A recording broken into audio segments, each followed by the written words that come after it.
Salute Bharat. Salute ഭാരതിൽ നമ്മോടൊപ്പമുള്ളത് മുതിർന്ന മാധ്യമപ്രവർത്തകൻ Shri ജ്യോതിർഘോഷാണ്. Sir, സ്വാഗതം. നമസ്കാരം. സർ, നമ്മൾ ഈ പശ്ചിമേഷ്യൻ യുദ്ധം, ഈ ഒരു ദിവസത്തെ ഇടവേള, അതിനു മുന്നേ യുദ്ധം ട്രംപ് ഇസ്രയേലിനോട് വിളിച്ച് പറഞ്ഞു, ഇസ്രയേൽ ലെബനനിലെ ആക്രമണം നിർത്തുന്നു. ഒരു ദിവസത്തെ വെടിനിർത്തൽ. സർ, വീണ്ടും യു എസ് തന്നെ ആക്രമണം തുടങ്ങുന്നു. സർ, ഇവിടെ ഈ യുദ്ധം തുടർന്നു കൊണ്ടുപോവേണ്ടത് ആരുടെയോ ആവശ്യം, ഈ രണ്ട് രാജ്യങ്ങൾ ഇറാൻ്റെ ആണോ അതേ അമേരിക്കയുടെ ആണോ? സർ, ഇതിനകത്തുള്ളൊരു എന്താണ് സർ ഊരിത്തിരിഞ്ഞ് വരുന്ന എന്ത് കാര്യമാണ് നമുക്കതിൽ മനസ്സിലാക്കാനുള്ളത്? ഇറാൻ, യു എസ്, ഇസ്രയേലൊക്കെ ഇതിൻ്റെ ഇടയിൽ ഇങ്ങനെ നിൽക്കുന്നുണ്ട്. ഒന്ന് പറയാമോ സാർ? പശ്ചിമേഷ്യ അശാന്തമാണ്. ഇതിനകത്ത് ഇപ്പം നമ്മൾ നേരിടുന്ന ഒരു വലിയ റിഡിൽ, അല്ലെങ്കിൽ ഒരു മനസ്സിലാകാത്തൊരു വിഷയമെന്ന് പറയുന്നത്, ഈ ട്രംപിന്റെ കയ്യിൽ നിന്ന് സംഗതി പിടിവിട്ടോ. ഇപ്പൊ ഇസ്രയേൽ എന്നുള്ള രാജ്യം ഇപ്പൊ അമേരിക്കയുടെ പിന്തുണ ഇല്ലെങ്കിൽ ഇസ്രയേലിന്റെ നിലനിൽപ്പില്ല. അതോടൊപ്പം തന്നെ അമേരിക്കൻ പ്രസിഡന്റ്, അത് ഡെമോക്രാറ്റുകളാണെങ്കിലും റിപ്പബ്ലിക്കൻസ് ആണെങ്കിലും, അവിടുത്തെ ഏതാനും ജൂത വംശജരുടെ കയ്യിലാണ് അമേരിക്കൻ സമ്പദ് വ്യവസ്ഥയും സ്വാഭാവികമായിട്ടും അമേരിക്കൻ രാഷ്ട്രീയവും. അപ്പൊ ആ ലോബിയെ, അമേരിക്കയെ നയിക്കുന്ന ആ ജൂത സമൂഹത്തെ അവഗണിച്ചുകൊണ്ട് ആർക്കും മുമ്പോട്ട് പോകാനും പറ്റില്ല. അതാണ് ഈ ഇസ്രയേലിനെ സംബന്ധിച്ചിട്ട് അമേരിക്ക എന്ന് പറഞ്ഞ ഈ ജൂത വംശജരുടെ ലക്ഷ്യം തന്നെ ഇസ്രയേലാണ്. അവർ അമേരിക്കയെ മുഴുവൻ ഉപയോഗിക്കുന്നത് പോലും അതിനു വേണ്ടിയിട്ടാണ്. അപ്പൊ അതാണ് ഈ ഇസ്രയേലിന് ഈ ഒരു മേൽക്കൈ വരുന്നത്. അപ്പൊ ഇപ്പൊ നമ്മൾ കാണുന്നത്, കഴിഞ്ഞ ആഴ്ച നമ്മൾ കണ്ടിരുന്നു, ട്രംപും നെതന്യാഹുവും തമ്മിൽ ഭയങ്കരമായ വാഗ്വാദം. ട്രംപ് നെതന്യാഹുവിനെ വട്ടൻ എന്ന് വരെ വിളിച്ചു. അപ്പൊ അതിൽ ഏത് വട്ടനാണ് വലിയ വട്ടൻ എന്നുള്ളതാണ് നമ്മളെയൊക്കെ സംബന്ധിച്ചുള്ള സംശയം എന്ന് പറയുന്നത്. അപ്പൊ അങ്ങനെ അതിനുശേഷം വീണ്ടും രണ്ട് രാജ്യങ്ങളും, ഇറാന് ഇപ്പൊ ഹിസ്ബുള്ളയുടെ നേർക്ക് ഇസ്രായേൽ ആക്രമണം തുടർന്നുകൊണ്ടിരുന്ന സമയത്ത് ഇറാൻ വളരെ വ്യക്തമായിട്ട് ഇസ്രായേലിനെ ആക്രമിക്കുന്നു. ഇസ്രായേലിനെ നല്ല കടുത്ത ആക്രമണം, മിസൈൽ വർഷമാണ് അവിടെ നടത്തിയത്. അതിനെ തുടർന്ന് വീണ്ടും ഡൊണാൾഡ് ട്രംപ് അതിശക്തമായിട്ട് ഇടപെട്ടിട്ട് പിന്നെ ഈ ഇസ്രായേലും വെടിനിർത്തി. ആ വെടിനിർത്തലിന്റെ ഇടയിലാണ് ഇന്നലെ ഒരു അപ്പാച്ചെ വിമാനം, അമേരിക്കയുടെ അപ്പാച്ചെ വിമാനം, ജെറ്റ്, ഈ ഹോർമോസ് കടലിടുക്കിൽ വെച്ചിട്ട് വെടിവെച്ച് വീഴ്ത്തി. അത് ആദ്യം അമേരിക്ക പറഞ്ഞത് അവ്യക്തമായ ഏതോ കാരണങ്ങളാൽ ഹോർമോസ് കടലിടുക്കിൽ വെച്ചിട്ട് പിന്നെ ഈ വിമാനം തകർന്നതാണെന്നാണ് പറഞ്ഞത്. പക്ഷെ അതല്ല, അത് ഇറാൻ തന്നെ വെടിവെച്ച് വീഴ്ത്തുകയാണ്. ഈ അപ്പാച്ചെ വിമാനം എന്ന് പറയുന്നത് $60 മില്യൺ വിലപിടിപ്പുള്ള സാധനമാണ് അമേരിക്കയുടെ.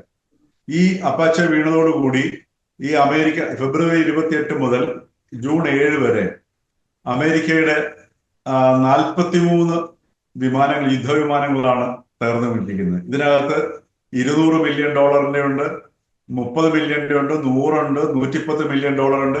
എല്ലാം കൂടെ $3 ബില്യൺ വിമാനങ്ങളാണ്, യുദ്ധവിമാനങ്ങളാണ് അമേരിക്കയ്ക്ക് നഷ്ടപ്പെട്ടത്. ഇത് അമേരിക്കയിലെ സാധാരണ നികുതിദായകരുടെ കാശാണ്. അതിപ്പോ അമേരിക്കൻ ജനതയും ചോദിക്കുന്നത്. ആദ്യമൊക്കെ ഇത് മറച്ചു വെച്ചിരിക്കുകയായിരുന്നു ഈ ഫാക്ട്. പക്ഷെ പിന്നീട് അത് പെന്റഗണിന് തന്നെ സമ്മതിക്കേണ്ടി വന്നു. അപ്പൊ ആ ഒരു ആഭ്യന്തരമായ ഒരു പ്രശ്നം അമേരിക്ക നേരിടുന്നുണ്ട്. ഇത് 4 ദിവസം പണിയെന്ന് പറഞ്ഞാണ് ട്രംപ് ഫെബ്രുവരി 20 തുടങ്ങിയത്. അപ്പൊ ഈ ഒരു സാഹചര്യത്തിലാണ് ഇപ്പൊ നിൽക്കുന്നത്. അപ്പോ ഇസ്രയേല് വീണ്ടും ഇന്നലെയും ഹിസ്ബുള്ളയുടെ നേർക്ക് അവിടെ ഒരു അതികഠിനമായിട്ടുള്ള ഒരു മിസൈൽ വർഷം നടത്തി. ഏതാണ്ട് 8 പേര് മരിച്ചിട്ടുണ്ട്. അപ്പൊ സ്വാഭാവികമായിട്ടും ഈ ഹിസ്ബുള്ളയുടെ ഭാഗത്തുനിന്നുള്ള അറ്റാക്ക് ഉണ്ടാവും. അതായത് ഇസ്രയേലും ഹിസ്ബുള്ളയായിട്ട് ഉണ്ടാക്കിയിട്ടുള്ള ആ വെടിനിർത്തൽ കരാറ് പോലും ലംഘിക്കപ്പെട്ട അവസ്ഥയിലേക്ക് മാറി എന്നുള്ളതാണ്. അപ്പൊ ഇവിടെ ഇപ്പൊ വീണ്ടും ഈ ശക്തമായ തിരിച്ചടി നൽകും എന്ന് ഈ അമേരിക്ക പറഞ്ഞുകൊണ്ട് തന്നെയാണ് ഇറാന്റെ എയർ ഡിഫൻസ് സിസ്റ്റത്തിന് നേർക്ക് അമേരിക്ക ആക്രമണം നടത്തിയിട്ടുണ്ട്. അതോടൊപ്പം തന്നെ ട്രംപ് പറയുന്നു ഈ ഡീല് ഏതാണ്ട് വരാൻ പോകുന്നു, 2 ദിവസം വരും. ഇപ്പൊ ഏറ്റവും ഒടുവിൽ 2 ആഴ്ച ആക്കിയിട്ടുണ്ട്. അതായത് ഫെബ്രുവരി 28 മുതൽ ഈ ജൂൺ 8 വരെ 37 തവണയാണ് ട്രംപ് പറഞ്ഞിരിക്കുന്നത് ഡീൽ തയ്യാറായി വരാൻ പോകുന്നു എന്നുള്ളത്. അങ്ങനെ ഈ 37 തവണയും ഇത് ഒരുപക്ഷെ ട്രംപ് സമയം കൂട്ടി വാങ്ങാൻ വേണ്ടി ചെയ്യുന്നതാണോ, അതോ ഇനി ആഭ്യന്തരമായ പ്രശ്നങ്ങളുള്ളത് ഒരു ഡീലിലേക്ക് വരാൻ പറ്റാത്തതാണോ, അതോ ഈ ഇസ്രയേലുമായിട്ടുള്ള ഇസ്രയേല് വഴങ്ങാത്തതിന്റെ പേരിൽ സംഭവിക്കുന്നതാണ്. അപ്പൊ നമ്മുടെ മുമ്പിലുള്ള ഇപ്പൊ ഏറ്റവും വലിയ വിഷയം അമേരിക്കയ്ക്ക് അതല്ലെങ്കിൽ ട്രംപിന് എങ്ങനെയെങ്കിലും ഈ യുദ്ധത്തിൽ നിന്ന് ഊരിക്കൊണ്ട് പോയേ പറ്റും. അതിനുള്ള അതിതീവ്ര ശ്രമമാണ് ഇപ്പോൾ ട്രംപ് നടത്തിക്കൊണ്ടിരിക്കുന്നത്. കാരണം ട്രംപിന്റെ കയ്യിൽ നിന്ന് പിടിവിട്ടുപോയി. 4 ദിവസം കൊണ്ട് പണി തീർക്കാമെന്നും പറഞ്ഞിട്ട് അവിടുന്ന് ആക്രമണം ആരംഭിച്ചതാണ്. അപ്പൊ ഇത് ഇനി യുദ്ധം മുമ്പോട്ട് കൊണ്ടുപോയി കഴിഞ്ഞാൽ വളരെ തീവ്രമായ സാഹചര്യങ്ങളിലേക്ക് നേരിടേണ്ടി വരും. മാത്രവുമല്ല, ഉക്രൈൻ വാർ നടക്കുന്ന കാരണം ഉള്ള എയർ ഡിഫൻസ് സംവിധാനങ്ങൾ 50%, അതായത് പേട്രിയോട്ട് മിസൈൽ പോലുള്ള സംഗതികൾ, പ്രതിരോധ സംഗതികൾ 50%-ലേറെ അമേരിക്കയുടെ കയ്യിൽ നിന്നും ചെലവായി കഴിഞ്ഞു. അപ്പോ ഈ ഇറാൻ ഇത് തുടങ്ങിയതോടുകൂടിയാണ്. അപ്പൊ ഒരു വർഷം ഇവർക്ക് എങ്ങനെ തന്നെ കിടഞ്ഞു പരിശ്രമിച്ചു കഴിഞ്ഞാൽ പോലും 600 പേട്രിയോട്ട് മിസൈൽ കൂടുതൽ ഉണ്ടാക്കാൻ പറ്റില്ല. അപ്പൊ അത്തരത്തിലൊരു സാഹചര്യത്തില് ഇവരുടെ കയ്യിൽ 50% താഴേക്ക് അവരുടെ എയർ ഡിഫൻസ് സിസ്റ്റം വരിക എന്ന് പറഞ്ഞു കഴിഞ്ഞാൽ അമേരിക്കയുടെ ഈ മിലിറ്ററി ശക്തി തന്നെ ഇല്ലാണ്ടാവും എന്നുള്ളതാണ്. അപ്പൊ അതുകൊണ്ട് ഈ യുദ്ധം എത്രയും പെട്ടെന്ന് അവസാനിപ്പിക്കുക എന്നുള്ളത് അമേരിക്കയുടെ ഏറ്റവും വലിയ ആവശ്യം. പക്ഷെ അതിലിപ്പോ ഒരു തടസ്സമുണ്ടാവുന്നു. അതെനിക്ക് തോന്നുന്നു അത് നെതന്യാഹുവിന്റെ ഇതാണ്. നെതന്യാഹുവും ഇപ്പൊ നമ്മൾ പുറമേ കാണുന്ന വിവരം, അതല്ലെങ്കിൽ ലഭ്യമാകുന്ന ചിത്രം എന്ന് പറയുന്നത് നെതന്യാഹുവും ട്രംപും തമ്മിൽ കടുത്ത പോര് ആണ് പുറത്ത് കാണുന്നത്. അപ്പൊ അത് ഒരു നാടകമാണോ, സമയം നീട്ടി വാങ്ങിക്കാനുള്ള നാടകമാണോ, അതല്ല യഥാർത്ഥത്തിൽ ട്രംപും നെതന്യാഹുവും തമ്മിൽ ഈ പറഞ്ഞതുപോലെ ഈ രാഷ്ട്രീയ കാരണങ്ങളാണ്, ഈ ജൂതരുടെ താല്പര്യവും അതോടൊപ്പം തന്നെ അമേരിക്കയുടെ ഇപ്പോഴത്തെ ഈ ആഭ്യന്തര വിഷയങ്ങളും അതിന്റെ ഡിപ്ലീറ്റ് ചെയ്തുകൊണ്ടിരിക്കുന്ന മിലിറ്ററി സംവിധാനങ്ങളും ഈ ഇറാനുമായിട്ട് നേരിട്ട ദയനീയമായ പരാജയവും ഇത്തരം സംഗതികൾ കൊണ്ട് ട്രംപിന് ഈ ഒരു ഡീല് ഉണ്ടാക്കാൻ പറ്റാത്ത സാഹചര്യം. കാരണം ഇറാൻ പറഞ്ഞിരിക്കുന്നത് ഹിസ്ബുള്ളയുടെ നേർക്കുള്ള ഇസ്രയേലിന്റെ ആക്രമണം അവസാനിപ്പിക്കാതെ ഒരു ഡീലിലേക്ക് പോകുന്ന പ്രശ്നമില്ല എന്നാണ് പറഞ്ഞിരിക്കുന്നത്. ഇപ്പൊ ശരിക്കും പറഞ്ഞാൽ ആ ഡീലിന് തടസ്സമായിട്ട് നിൽക്കുന്നത് മാത്രമാണ്.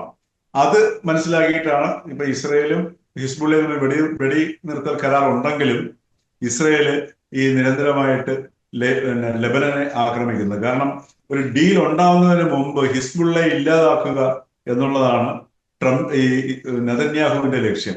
ആ ലക്ഷ്യത്തിന് വേണ്ടി ട്രംപ് സമയം വാങ്ങി കൊടുക്കുകയാണോ നെതന്യാഹുവിന്, അതോ ട്രംപ് ഈ പറഞ്ഞതുപോലെ ആഭ്യന്തരമായിട്ട് പിടിച്ചു നിൽക്കാൻ വയ്യാതെ അവിടുത്തെ അല്ലെങ്കിൽ ഈ ജൂത സമൂഹത്തിന്റെ സമ്മർദ്ദത്തിന് നേരിടാൻ പറ്റാതെ ആ സമ്മർദ്ദം മേൽക്കൈ നേടി ആ മേൽക്കൈ നെതന്യാഹുവിലൂടെ നേരിടുകയാണോ എന്നുള്ള ഒരു വലിയ വിഷയമാണ് ഇപ്പം ലോകത്തിന്റെ മുമ്പിൽ വ്യക്തമാകാതിരിക്കുന്നത്.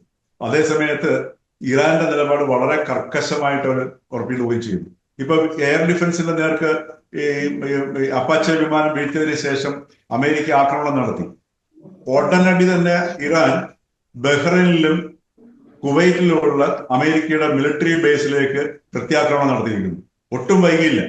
അപ്പൊ അത് സൂചിപ്പിക്കുന്നത് അവരുടെ എയർ ഡിഫൻസും അതേപോലെ തന്നെ മിലിറ്ററി സംവിധാനങ്ങളുടെ നേർക്കാണ് അമേരിക്ക ഈ മിസൈലുകൾ അല്ലെങ്കിൽ ബോംബിംഗ് നടത്തിയതെങ്കിലും അവരുടെ തിരിച്ചടിക്കാനുള്ള ശേഷിയെ ഒട്ടും തന്നെ അമേരിക്കയ്ക്ക് ദോഷകരമായി അല്ലെങ്കിൽ ഇല്ലാതാക്കാൻ പറ്റുന്നില്ല. അവർ ഒട്ടനടി തന്നെ ബഹ്റൈനിലേക്ക് അയച്ചു, അതോടൊപ്പം തന്നെ കുവൈറ്റിലേക്ക് അയച്ചു. ഇത് സൂചനയാണ്. കാരണം ഇനി ഒരു ആക്രമണം ഉണ്ടാവുകയാണെന്നുണ്ടെങ്കിൽ സ്വാഭാവികമായിട്ടും ബഹ്റൈനിലും കുവൈറ്റിലും അതോടൊപ്പം തന്നെ UAE-യിലും വളരെ വ്യാപകമായ രീതിയിൽ, അതുപോലെ സൗദി അറേബ്യ വ്യാപകമായ രീതിയിൽ ഇറാൻ ആക്രമണം ആരംഭിക്കും. അത് ഈ പറഞ്ഞതുപോലെ അമേരിക്കയുടെ മിലിറ്ററി ബേസസ് അവിടെയുണ്ട്. അതേപോലെ ഈ അമേരിക്കയും ഈ രാജ്യങ്ങളും തമ്മിലുള്ള ബന്ധത്തിനെ ഇത് ബാധിക്കും. അങ്ങനെ വലിയൊരു ഒരു സംഘർഷാത്മകമായ അന്തരീക്ഷത്തിലേക്ക് സംഗതി കൈവിട്ടു പോകുന്ന ഒരവസ്ഥയുണ്ട്. ആ ഒരവസ്ഥയിലെ ഗതികേടിലാണ് ട്രംപ് എന്നുള്ളതാണ് ഇപ്പൊ നമുക്ക് ദൂരെ നിന്ന് നോക്കുമ്പോൾ മനസ്സിലാവുന്നത്. മറിച്ച് കാരണം എന്ന് വെച്ചാൽ ഇവിടെ ട്രംപാണ് ഇപ്പൊ ഏറ്റവും പരിതാപകരമായ അവസ്ഥ എത്തിക്കുന്നത്. കാരണം അദ്ദേഹത്തിന് ഈ നവംബറിൽ ഇലക്ഷൻ വരികയാണ് ചെയ്യുന്നത്. അതോടൊപ്പം അമേരിക്ക ലോക രാജ്യങ്ങളിൽ ഒറ്റപ്പെടുന്നു. യൂറോപ്പിൽ നിന്ന് ഒറ്റപ്പെട്ടു, നാറ്റോയിൽ നിന്ന് ഏകദേശം വിട്ടുകണക്കായി. അതേപോലെ ലോകരാജ്യങ്ങൾ എല്ലാം തന്നെയുള്ള നയതന്ത്ര ബന്ധങ്ങളിലൊക്കെ സംശയത്തോടെ വീക്ഷിക്കുന്നു. അത് അതായത് നമ്മൾ കഴിഞ്ഞ ചർച്ചയിൽ പറഞ്ഞതുപോലെ ഈ അമേരിക്കൻ എംപയർ, അമേരിക്കൻ സാമ്രാജ്യത്വം രണ്ടാം ലോക മഹായുദ്ധത്തിന് ശേഷം രൂപം കൊണ്ട് ഉയർന്ന് ശക്തി പ്രാപിച്ച അമേരിക്കൻ സാമ്രാജ്യത്വം തകർന്നു വീഴുകയാണ് എന്നുള്ളത് യാഥാർത്ഥ്യമാണ്. അത് ട്രംപിന്റെ കാലഘട്ടത്തിൽ തന്നിലൂടെ നടക്കുമോ എന്നുള്ള ആ ഒരു സംശയവും ട്രംപിനെ പിടികൂടിയിട്ടുണ്ട്. അതുകൊണ്ടാണ് ഈ അമേരിക്കൻ സാമ്രാജ്യത്വം തകരുന്നു എന്നുള്ളത് സമ്മതിക്കാൻ വയ്യാത്തത് കൊണ്ടാണ് ഈ അമേരിക്ക അല്ലെങ്കിൽ ട്രംപ് ഈ രീതിയിലുള്ള ഞങ്ങൾ ഇറാനെ തകർത്തു കഴിഞ്ഞു, ഇനി യുദ്ധം ചെയ്തു കഴിഞ്ഞാൽ ശിലായുഗത്തിലേക്ക് ഇറാനെ പറഞ്ഞയക്കും തുടങ്ങിയിട്ടുള്ള വലിയ വലിയ വീരവാദങ്ങൾ കാണിക്കുന്നു. അപ്പൊ അത് സൂചിപ്പിക്കുന്നത് ഈ അമേരിക്കൻ സാമ്രാജ്യം തകരുന്നു എന്നുള്ളതിന് ചരിത്ര സാക്ഷ്യമാണ് ലോക ജനത ഇത് കണ്ടുകൊണ്ടിരിക്കുന്ന സംഗതി. അതിന്റെ ഓരോരോ നിമിഷങ്ങളാണ്. അല്ലെങ്കിൽ നോക്കൂ, ഇറാനെ പോലുള്ള ഒരു രാജ്യം കഴിഞ്ഞ 47 വർഷമായിട്ട് ലോകരാജ്യങ്ങളുമായിട്ട് ഒറ്റപ്പെട്ട് കിടന്ന, അവിടെ ഒരു ഡോളറിന്റെ, അമേരിക്കൻ ഡോളറിന്റെ വില 14 ലക്ഷത്തിലേറെയാണെന്ന് ആലോചിക്കണം ഒരു ഇറാൻ റിയാലിന്. അപ്പൊ അത്രയ്ക്കും ആഭ്യന്തര പ്രശ്നങ്ങൾ നടക്കുന്ന ഒരു രാജ്യം ഈ രീതിയിൽ അതിന്റെ സകല നേതാക്കളെയും തലയർത്ത് കൊന്നുകളഞ്ഞിട്ടും ഇപ്പോഴും ഇന്നിപ്പോ 102 ദിവസമായിരുന്നു, 102 103 ദിവസമാണ് ഇന്ന് യുദ്ധം തുടങ്ങിയിട്ട്. ഈ ദിവസമായിട്ട് യുദ്ധത്തിൽ ഇറാൻ വിജയിച്ചു നിൽക്കുന്ന കാഴ്ചയാണ് കാണുന്നത്. ഇപ്പൊ ഇറാന്റെ ഉപാധിക്ക് അനുസരിച്ചിട്ട് അമേരിക്കയ്ക്ക് ആ ഒരു കരാർ ഉണ്ടാക്കുകയാണെങ്കിൽ ഒപ്പിടേണ്ട അവസ്ഥയിലേക്ക് എത്തി നിൽക്കുന്നു. അപ്പൊ ഇത്തരത്തിലുള്ള ഒരു സാഹചര്യത്തിലാണ് ഇപ്പൊ അമേരിക്കൻ പ്രസിഡന്റ് നിൽക്കുന്നത്. അതുകൊണ്ട് തന്നെയാണ് ഇന്നലെ ഈ ആക്രമണം നടത്തിക്കൊണ്ടിരിക്കുമ്പോൾ പോലും ട്രംപ് ആവർത്തിക്കുന്നു, ഡീല് വളരെ സജീവമായി ഡീലിലുള്ള ചർച്ചകൾ നടന്നുകൊണ്ടിരിക്കുകയാണ്, ഏത് നിമിഷവും അത് സാധ്യമാകും എന്നൊക്കെ. അപ്പൊ ഈ ഒരു സാഹചര്യം, ഈ ഒരു ചിത്രമാണ് ഇപ്പൊ നമ്മുടെ മുമ്പിൽ നിൽക്കുന്നത്. ഒന്ന്, അമേരിക്കൻ സാമ്രാജ്യത്തിന്റെ തകർച്ച നമ്മൾ നേരിട്ട് കാണുന്നു. രണ്ട്, ട്രംപ് ഒരു ഗതികേടിൽപ്പെട്ട് നിൽക്കുന്നു. താൻ തന്നെ തുടങ്ങി വെച്ച യുദ്ധം ആഭ്യന്തരമായിട്ട് ജനങ്ങളുടെ ജീവിതത്തെ പൊറുതിമുട്ടിക്കുകയാണ്. ആഗോള സമ്പദ് വ്യവസ്ഥ മുഴുവൻ തകർന്നു. ഈ ആഗോള സമ്പദ് വ്യവസ്ഥ തകരുന്ന സമയത്ത് അതിന്റെ പ്രതിഫലനങ്ങൾ ഉണ്ടാവുന്നത് ഏറ്റവും കൂടുതൽ അമേരിക്കയിലാണ് ഉണ്ടാവുക. കാര്യം അവര് ഏറ്റവും കൂടുതൽ ഇമ്പോർട്ടിനെ ആശ്രയിച്ച് ലോകത്തുള്ള ജനസംഖ്യയിലെ 5% മാത്രമാണ് അമേരിക്കൻ ജനത എന്ന് പറയുന്നത്. ഈ 5%മാണ് അമേരിക്കൻ സാമ്രാജ്യത്വം ഈ നല്ല ശക്തിയോടെ നിൽക്കുന്ന ഈ സമയത്ത് ഈ 5%മാണ് ഈ ലോകത്തിലെ 54-60% വരുന്ന ഈ മിനറൽ റിസോഴ്സസ്, ധാതു ലവണങ്ങളും ഉൽപ്പന്നങ്ങളും എല്ലാം ഉപഭോഗം നടത്തിയിരുന്നത് ഈ 5%. ഒന്ന് ആലോചിച്ച് നോക്കണം. 5% ലോക ജനത ലോകത്തിന്റെ ഏതാണ്ട് 60%-ഓളം വിഭവങ്ങൾ ഉപഭോഗം നടത്തിക്കൊണ്ടിരിക്കുന്ന ഒരു സമൂഹമാണ്. അപ്പൊ ആ സമൂഹത്തിന്റെ ജീവിത നിലവാരത്തിലുള്ള ആ ഒരു പോക്കിനാണ് ഇപ്പം വിഘാതം സംഭവിച്ചിരിക്കുന്നത്. അവിടെ ഗ്യാസോലിൻ വില വല്ലാണ്ട് വർദ്ധിച്ചു. പിന്നെ ഈ ട്രംപിന്റെ താരിഫ് നയങ്ങൾ മൂലം ഉണ്ടായിരുന്ന കയറ്റുമതി ഇറക്കുമതിയെ മുഴുവൻ അത് ബാധിച്ചു. ആഭ്യന്തരമായിട്ടുള്ള നിത്യോപയോഗ സാധനങ്ങളുടെ വിലയെല്ലാം കൂടി. അതിന്റെ ഏറ്റവും നല്ല ഉദാഹരണമാണ് ഇപ്പം മക്ഡൊണാൾഡ്. അവിടെ ഏറ്റവും വലിയ പ്രീമിയം ഭക്ഷണശാലയാണല്ലോ മക്ഡൊണാൾഡ് എന്ന് പറയുന്നത്. ആ മക്ഡൊണാൾഡൊക്കെ അമേരിക്കൻ സമ്പന്നതയുടെ ഒരു മുദ്ര കൂടിയായിരുന്നു. അത് അമേരിക്കയിലെ സമ്പന്നന്മാർക്ക് മാത്രമേ അമേരിക്കയിലെ ഈ മക്ഡൊണാൾഡ് സ്ഥലങ്ങളിൽ പോയിട്ട് നേരത്തെ ഇതുപോലെ ഭക്ഷണം കഴിക്കാൻ ലാവിഷായിട്ട് പറ്റത്തില്ലായിരുന്നു. ഇപ്പോ അവിടെയുള്ള ആ ഒരു മധ്യവർഗം, അതല്ലെങ്കിൽ ആ ഒരു വർഗത്തിന്റെ ക്ഷീണം സംഭവിച്ചതിന്റെ അടിസ്ഥാനത്തിൽ ഇനി അവരെ മാത്രം നോക്കിയാൽ പറ്റില്ല. അതുകൊണ്ട് അവർ ഈ മക്ഡൊണാൾഡ് ഭക്ഷണത്തിന്റെ വില കുറയ്ക്കുന്ന ഒരു അവസ്ഥയിലേക്ക് എത്തിയിരിക്കുന്നു. അപ്പൊ ഇതെല്ലാം സൂചിപ്പിക്കുന്നത് അമേരിക്കൻ ജനത നേരിടുന്ന പ്രശ്നങ്ങള്, അതേപോലെ അമേരിക്കൻ സമ്പദ് വ്യവസ്ഥ തകിടം മറിയുന്നത്, അമേരിക്കൻ സാമ്രാജ്യത്വം തരുന്നത്, അതോടൊപ്പം തന്നെ ഈ വരാൻ പോകുന്ന നവംബറിലെ മിഡ് ടേം പോൾ ട്രംപിനെ സംബന്ധിച്ച് വലിയ നിർണായകമാണ്. അപ്പൊ ഇത്തരം ആഭ്യന്തര പ്രശ്നങ്ങളുടെ അകത്ത് കിടന്നാണ് ഇപ്പോൾ ട്രംപ് വല്ലാണ്ടാവുന്നത്. അതുകൊണ്ട് സ്വാഭാവികമായിട്ട് നമുക്ക് മനസ്സിലാവുന്നത് ട്രംപിന്റെ കയ്യിൽ നിന്ന് പിടി വിട്ടുപോയി എന്നുള്ളതാണ്.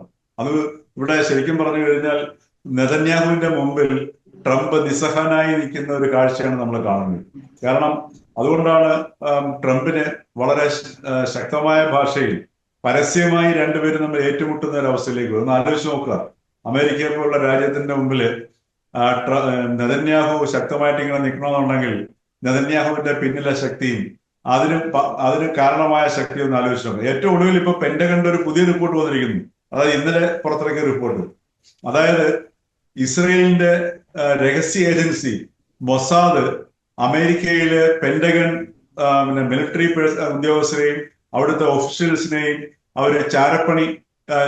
അവരുടെ മേൽ ചാരപ്പണി നടത്തുകയും അവരുടെ ഫോണുകളിൽ സ്പൈവെയർ അവരറിയാതെ ഇൻസ്റ്റാൾ ചെയ്തിരിക്കുന്നു എന്ന് പറയുന്നത്. ഇതെല്ലാം സൂചിപ്പിക്കുന്നത് അമേരിക്കൻ ജനതയും അതല്ലെങ്കിൽ അവിടുത്തെ ജൂത വംശജരും അമേരിക്കൻ ഭരണകൂടവും തമ്മിലുള്ള ഏറ്റുമുട്ടലും കാണിക്കുകയാണ് ചെയ്യുന്നത്. അപ്പൊ ഇത്തരത്തിലുള്ള ഇപ്പോ ഇസ്രയേലും അമേരിക്കയും തമ്മിൽ പോലും വിശ്വാസ്യതയില്ലാതെ വരുന്ന ഒരു അവസ്ഥയിലേക്ക് വരിക എന്ന് പറഞ്ഞു കഴിഞ്ഞാൽ അത് സൃഷ്ടിക്കുന്ന ഒരു ആഘാതം നോക്കും. ഇതെല്ലാം നമ്മുടെ ലോക രാഷ്ട്രീയത്തെയും ലോക സമ്പദ് വ്യവസ്ഥയും ഒക്കെ സ്വാധീനിക്കുന്നു എന്നുള്ളതും നമ്മൾ കാണേണ്ടതാണ്. അപ്പൊ അതുകൊണ്ട് ആ ഒരു അവസ്ഥയിൽ ഇപ്പൊ ട്രംപും നെതന്യാഹുവും വിശേഷിച്ച് ട്രംപ് നിൽക്കുന്ന ആ ഒരു ഗതികേടിന്റെ അവസ്ഥയിൽ നിൽക്കുന്ന ഒരു കാഴ്ചയാണ് ഇപ്പൊ നമ്മുടെ മുമ്പിൽ നിലവിലുള്ളത്. സർ, അപ്പോൾ ഇതിനിടയിൽ പെട്ടുപോകുന്ന രാജ്യങ്ങളാണ് ഈ പശ്ചിമേഷ്യൻ രാജ്യങ്ങൾ. സർ, പശ്ചിമേഷ്യൻ രാജ്യങ്ങൾക്ക് വേണ്ടി ഒന്ന് പറയാൻ ഇന്ത്യ പോലെയോ, ഇപ്പോൾ പാകിസ്ഥാൻ ഒരുപാട് ശ്രമങ്ങൾ നടത്തി മധ്യസ്ഥ ശ്രമങ്ങൾ നടത്തി പരാജയപ്പെട്ട രാജ്യമാണ് പാകിസ്ഥാൻ. അപ്പോൾ സാർ, ഈ സൈനിക താവളങ്ങളിലൊക്കെ ആണ് ആക്രമണം. ഇറാൻ തിരിച്ച് അമേരിക്കയുടെ സൈനിക താവളങ്ങളിലാണ്. അത് നമ്മുടെ പശ്ചിമേഷ്യൻ രാജ്യങ്ങളാണ്. അവിടെ നമ്മൾ ഇന്ത്യക്കാർ ഒരുപാടുള്ളത്, പ്രത്യേകിച്ച് മലയാളികൾ. സർ, പശ്ചിമേഷ്യൻ രാജ്യങ്ങൾക്ക് വേണ്ടി മറ്റേതെങ്കിലും ഇപ്പോൾ ഇന്ത്യ പോലെയുള്ള രാജ്യങ്ങൾ ആരെങ്കിലുമൊക്കെ ഇനിയും കൂടുതൽ ഈ യുദ്ധം നിർത്താനായി മുൻകൈ എടുത്ത് ഇറങ്ങേണ്ട സമയം കഴിഞ്ഞില്ലേ? അതിനുള്ളൊരു സാധ്യതയുണ്ടോ? അതുകൂടെ പറഞ്ഞുകൊണ്ട് നമുക്ക് ഈ സംസാരം അവസാനിപ്പിക്കാം. ഉദാഹരണത്തിന് ഏറ്റവും കൂടുതൽ ബാധിക്കുന്നത് നമ്മളെയാണ്. നമ്മളെ കാരണം ഗൾഫ് രാജ്യങ്ങളിലെല്ലാം മലയാളികൾ ഉൾപ്പെടെ ആൾക്കാരുണ്ട്. അതേപോലെ ഇന്ത്യയുടെ പല ഭാഗത്തു നിന്നുള്ള ആൾക്കാർ ഗൾഫ് രാജ്യങ്ങളുണ്ട്. അപ്പൊ ഇന്ത്യ ഗൾഫ് രാജ്യങ്ങളുമായിട്ട് നല്ല ബന്ധം പുലർത്തിക്കൊണ്ടിരിക്കുന്നു. അതോടൊപ്പം തന്നെ ഇറാനുമായിട്ട് നല്ല ബന്ധം പുലർത്തിക്കൊണ്ടിരിക്കുന്നു. അമേരിക്കയുമായിട്ട് സംസാരിക്കുന്നു, റഷ്യയുമായിട്ടും ഇടപെടലുകളും ചൈനയുമായിട്ടും ഇടപെടലുകൾ നടത്തിയിട്ടുണ്ട്. ഇതാണ് ഇപ്പൊ ഇന്ത്യയുടെ അവസ്ഥ. ഇന്ത്യക്ക് ഈ വിഷയത്തിൽ ഇടപെടാൻ പറ്റുന്നത് കാരണം എന്താ വെച്ചാൽ ഒരു ഭാഗത്ത് നിൽക്കുന്നത് ഇപ്പം ഈ മറ്റേ ബ്രിക്സിന്റെ വിദേശകാര്യമന്ത്രിമാരുടെ സമ്മേളനം നടന്നപ്പോൾ ഇറാന്റെ വിദേശകാര്യമന്ത്രി അബ്ബാസ് അരാക്ചി പറഞ്ഞു ഇന്ത്യ ഇടപെടണമെന്ന് പറഞ്ഞു. പക്ഷെ ഇന്ത്യക്ക് ഇടപെടാൻ പറ്റത്തില്ല. കാരണം എന്ന് വെച്ചാൽ അപ്പുറത്ത് നിൽക്കുന്നത് ട്രംപാണ്. ട്രംപിന്റെ വാക്കുകളെ വിശ്വസിക്കാൻ പറ്റില്ല. ഒരു രാജ്യത്തിനും ഉദാഹരണത്തിന് പാകിസ്ഥാൻ മധ്യശ്രമവും നടത്തിയിട്ടില്ല. പാകിസ്ഥാൻ നടത്തുന്നത് മുഴുവൻ അമേരിക്കയുടെ സന്ദേശം കൈമാറുക എന്ന പോസ്റ്റ്മാന്റെ പണിയാണ് നടത്തുന്നത്. ശരിയാണ്. ഈ മീഡിയേഷൻ നടത്തിയത് ഖത്തറാണ് ഇടയ്ക്ക് നടത്തിയത്.